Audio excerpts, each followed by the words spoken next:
தொடங்கியது உலகக்கோப்பை. உலகமெங்கும் உற்சாகத்திலும் உத்வேகத்திலும் உள்ளனர் கிரிக்கெட் ரசிகர்கள். சில போட்டிகள் முடிந்திருக்கும் நிலையில் இந்தியா தனது முதல் போட்டியை ஆஸ்திரேலியாவுடன் விளையாட உள்ளது. இந்த தருணத்தில் இந்தியா ஆஸ்திரேலியா இடையிலான உலகக்கோப்பை போட்டிகளின் வரலாற்றையும் சுவாரஸ்யமான தகவல்களையும் இந்த சிறப்பு தொகுப்பில் காண்போம். இந்தியாவும் ஆஸ்திரேலியாவும் முதலில் உலகக்கோப்பையில் மோதிக்கொண்டது 1983 ஜூன் 13 இங்கிலாந்தின் ட்ரென்பிரிட்ஜ் மைதானத்தில் நடந்த இப்போட்டியில் ஆஸ்திரேலியா டாஸ் வென்று பேட்டிங் தேர்வு செய்தது. அதிரடியாக ஆடிய ஆஸ்திரேலியா 60 ஓவர்களில் 320 ரன்களை குவித்தது. குறிப்பாக ட்ரெவர் சாப்லே சிறப்பாக ஆடி 110 ரன்களை குவித்தார். அவருக்கு உறுதுணையாக கிம் ஹியூக்ஸ் மற்றும் கிரகாம் யாலுப் அரை சதம் அடித்து அசத்தினர். பந்துவீச்சில் இந்தியா பெரிதாக சோபிக்கவில்லை. ஆஸ்திரேலிய பேட்ஸ்மேன்களை கட்டுப்படுத்த தவறினர். ஆனால் கேப்டன் கபில் தேவ் மட்டும் சிறப்பாக பந்து வீசி 5 விக்கெட்டுகளை வீழ்த்தினார்.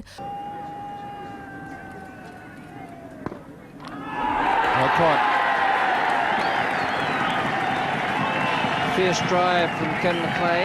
Down goes the 7th wicket. And the question now is, can Australia reach 300? பெரும் இலக்கை அடைய களமிறங்கிய இந்திய பேட்ஸ்மேன்கள் அடுக்கடுக்காக சொற்ப ரன்களுக்கு ஆட்டமிழந்தனர்.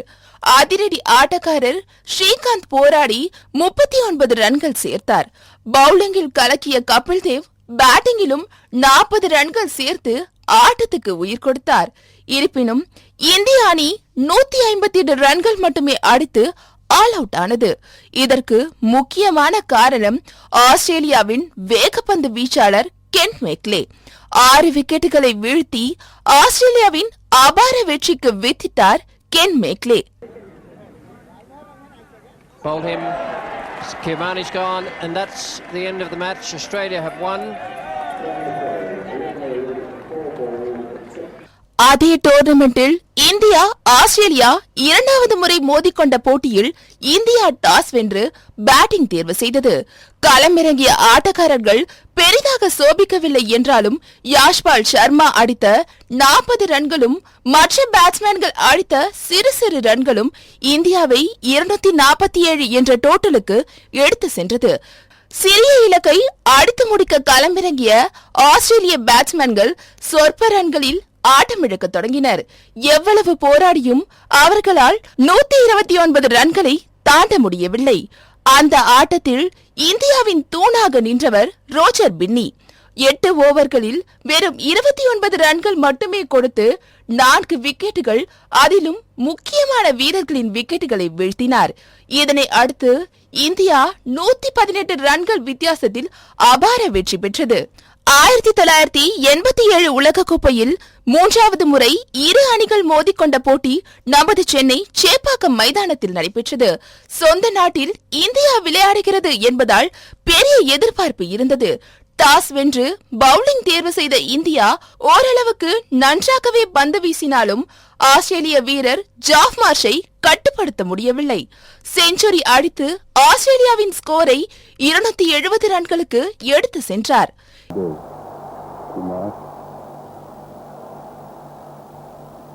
And they're going for one. Yes, they're happy with one. Well fielded there by Prabhakar, and that is Marsh's 100. Well played.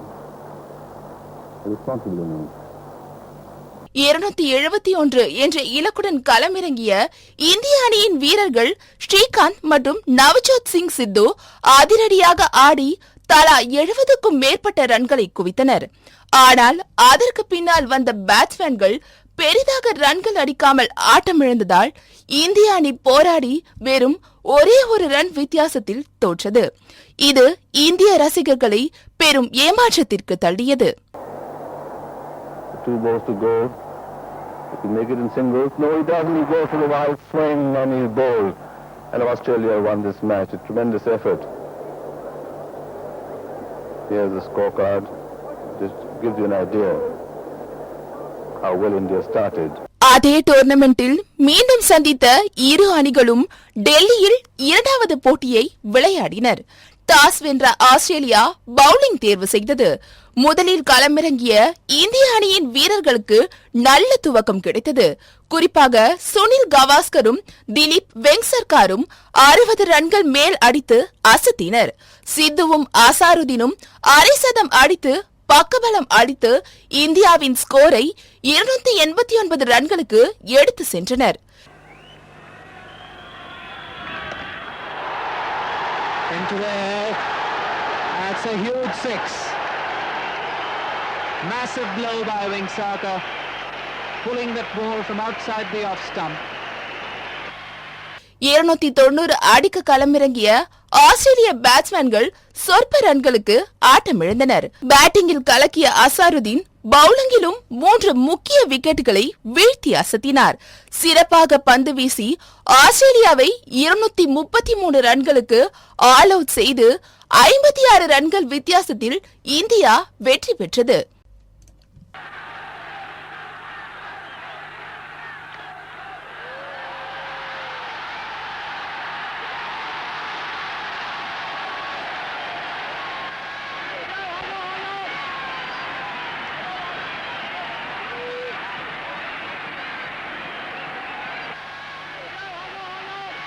ஆயிரத்தி 1992 அடுத்த போட்டி நடந்தது. டாஸ் வென்று ஆஸ்திரேலியா பேட்டிங் தேர்வு செய்தது. மற்ற வீரர்கள் சொற்ப ரன்களுக்கு ஆட்டமிழந்தாலும் முன்னணி பேட்ஸ்மேன் டீன் ஜோன்ஸ் நின்று ஆடினார். 90 ரன்கள் அடித்து ஆஸ்திரேலியாவின் ஸ்கோரை 237க்கு எடுத்து சென்றார்.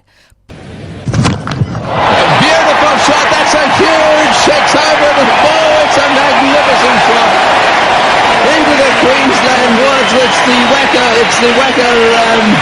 பின்னர் களமிறங்கிய இந்திய வீரர்கள் பேட்டிங்கில் திணறினர். அசாருதீன் தனியாக போராடியதால் நம்பிக்கை எழுந்தது. அப்போது ஆட்டத்தை மழை இடைமறித்தது.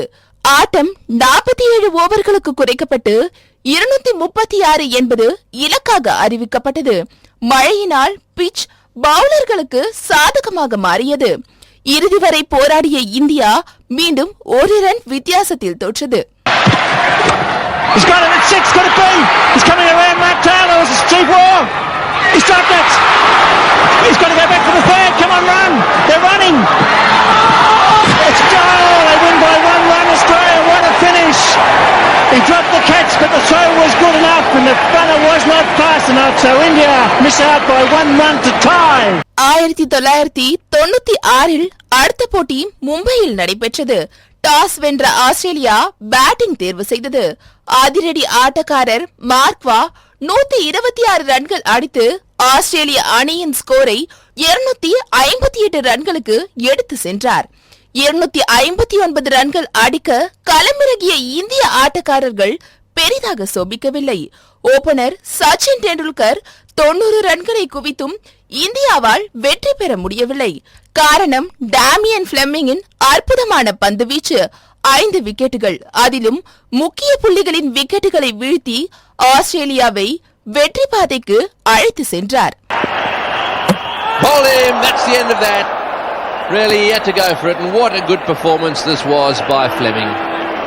5 wickets he's got for 36 in 8.6 overs. 1999 நடந்த அடுத்த போட்டியில் ஆஸ்திரேலியா முதலில் பேட்டிங் தேர்வு செய்தது. இதுவரை நடந்த அனைத்து போட்டிகளும் லீக் ஆட்டங்கள். ஆனால் இந்த போட்டி நாக் அவுட் சுற்று என்பதால் மிக முக்கியமான போட்டியாக அமைந்தது. இதிலும் மார்க்வா அற்புதமாக ஆடி 83 ரன்கள் சேர்த்தார். மற்ற பேட்ஸ்மேன்களும் அவருக்கு பக்கபலமாக ரன்கள் சேர்த்தனர். Moody gets that into the gap. That's 4. Brings up the 250 for 5. 283 என்ற இலக்கை இந்தியா அடைய வேண்டியிருந்தது. அஜய் ஜடேஜா சதம் அடித்தார். ராபின் சிங் 75 ரன்கள் அடித்தார். இருப்பினும் மற்ற பேட்ஸ்மேன்கள் அனைவரும் ஒற்றை இலக்க ரன்களில் அவுட் ஆனதால் இந்தியா அந்த இலக்கை அடைய முடியாமல் தோற்றது.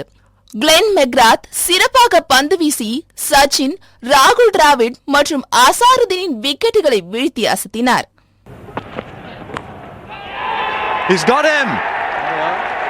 The outside edge, it's taken by Gilchrist.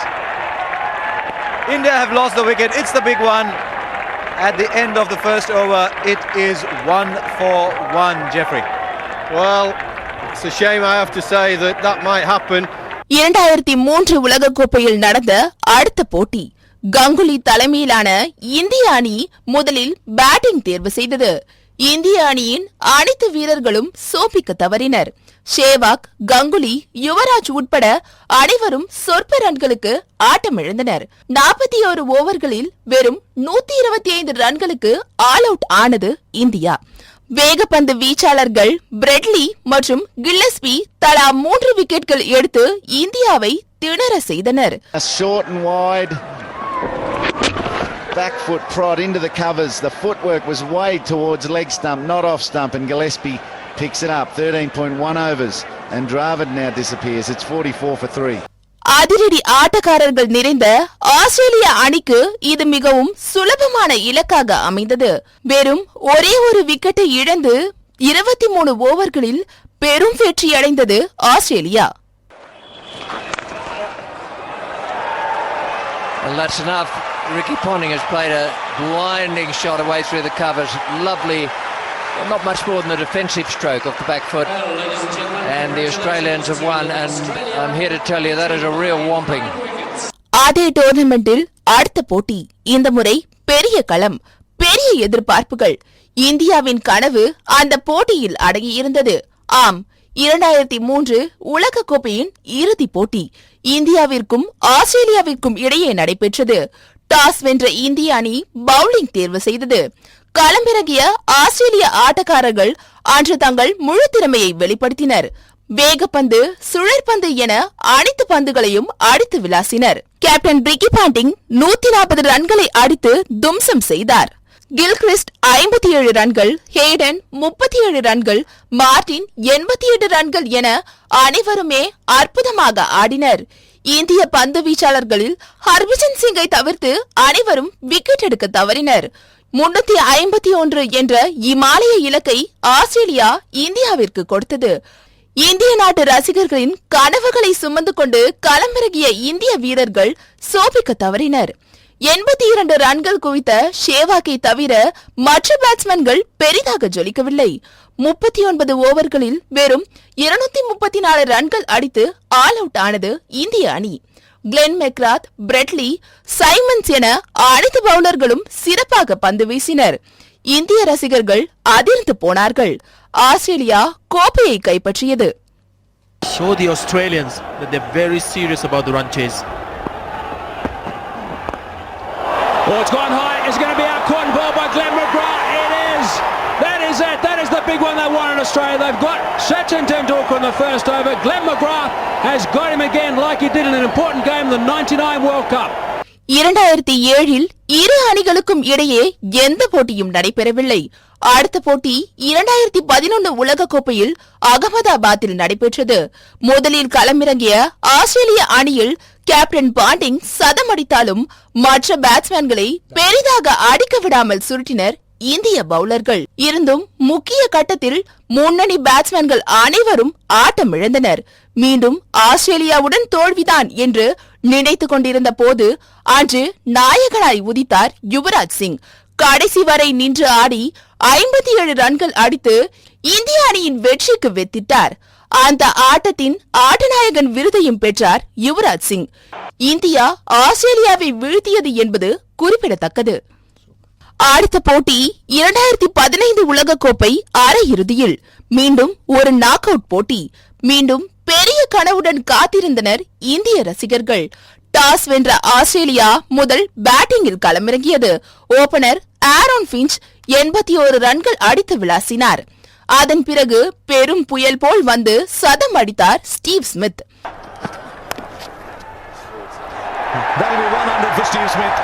Not for the first time and something tells me not for the last. It's been an absolutely brilliant innings. 328 ரன்கள் என்ற இமாலய ஸ்கோரை அடித்தனர்.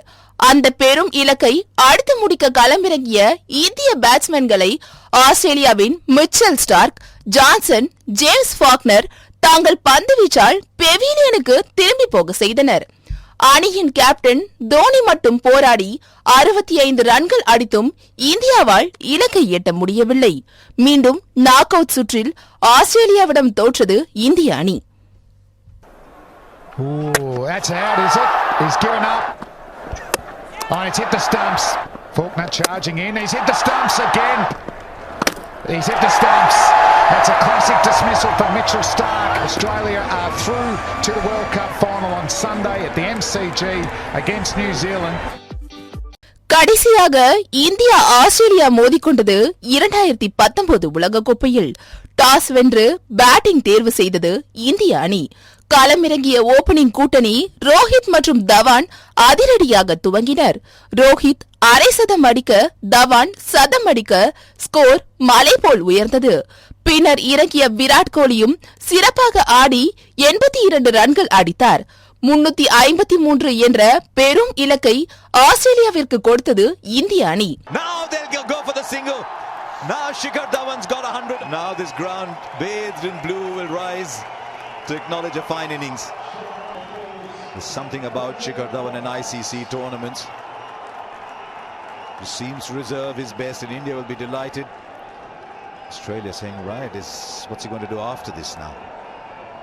களமிறங்கிய ஆஸ்திரேலிய பேட்ஸ்மேன்கள் வார்னர் மற்றும் ஸ்மித் அதிரடியாக ஆடினாலும் அவர்களை அந்த இலக்கை அடையவிடாத வண்ணம் விக்கெட்டுகள் எடுத்து அசத்தினர் புவனேஸ்வர் குமார் மற்றும் பும்ரா.